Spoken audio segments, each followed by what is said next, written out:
Apparition et transfiguration, la matière subordonnée à l'esprit. Kardec enseigne que les apparitions se produisent lorsque l'esprit, utilisant les fluides de l'environnement et le périsprit du médium, condense sa forme fluide jusqu'à la rendre perceptible à la vision humaine. L'esprit, étant immatériel, ne possède pas de corps solide, mais peut agir sur la matière avec précision, en unissant des particules subtiles et en formant des images visibles, lumineuses ou même tangibles. Ce phénomène, qui à d'autres époques était appelé fantôme ou miracle, est en réalité un effet des lois naturelles du fluide universel, l'élément de base qui compose toute la création. Le périsprit est l'instrument de cette manifestation. Par son intermédiaire, l'esprit façonne son apparence, reproduisant les traits qu'il possédait dans la vie corporelle ou exprimant l'état moral dans lequel il se trouve. Quand il est pur, l'esprit irradie la lumière. Lorsqu'il est encore attaché aux passions, il apparaît obscurci. L'apparence est donc le reflet de la pensée. Ainsi, chaque apparition est une projection mentale devenue visible. La physique moderne offre des analogies claires pour ce processus. À l'échelle quantique, des particules peuvent apparaître et disparaître en fractions de secondes, condensant de l'énergie en matière visible. Les champs électromagnétiques façonnent des formes à partir de la vibration, phénomène que Kardec, au XIXe siècle, pressentait en décrivant le fluide universel comme le plasma divin de la création. L'apparition spirituelle est, ainsi, une condensation momentanée d'énergie consciente, perceptible lorsqu'il y a une synchronisation vibratoire entre l'esprit et l'observateur. Les transfigurations, quant à elles, sont des modifications de l'aspect du corps physique d'un incarné, causées par l'action de l'esprit sur le propre périsprit. Le médium, en état d'extase ou de détachement, irradie des fluides lumineux qui modifient temporairement l'apparence extérieure.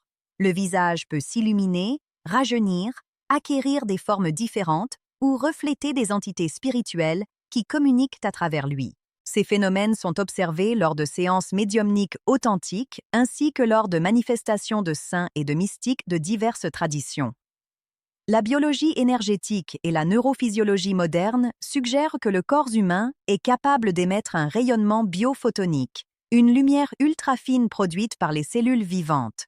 Lors d'états d'émotion intense ou d'extase spirituelle, cette émission augmente en intensité, ce qui peut expliquer, d'un point de vue scientifique, la luminosité que de nombreux témoins rapportent lors de phénomènes de transfiguration. Le périsprit, étant le champ organisateur de la matière, module cette lumière en fonction de l'état moral et vibratoire de l'esprit. Les apparitions tangibles, lorsque l'esprit peut être touché ou produire des sons et des mouvements, se produisent lorsqu'il y a une condensation fluide intense, généralement avec la participation de médiums dotés d'un ectoplasme abondant. La science actuelle étudie des phénomènes similaires dans le domaine de la plasmogenèse, observant que l'énergie condensée peut prendre des formes temporaires dans l'air sous certaines conditions électromagnétiques. Kardec a anticipé cela en affirmant que le fluide spirituel est semblable à la matière en état d'éthérisation. Les transfigurations médiumniques obéissent aux mêmes lois.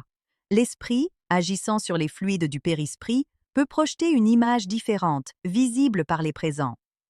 La conscience et la morale du médium sont déterminantes. Plus l'état spirituel est élevé, plus la manifestation est harmonieuse et lumineuse. C'est pourquoi, lors des transfigurations de saints et de missionnaires, le corps semble rayonner d'une lumière sereine, le reflet physique de la pureté intérieure. La physique de la cohérence et de la lumière confirme que des champs ordonnés d'énergie peuvent réorganiser la matière en motifs visibles.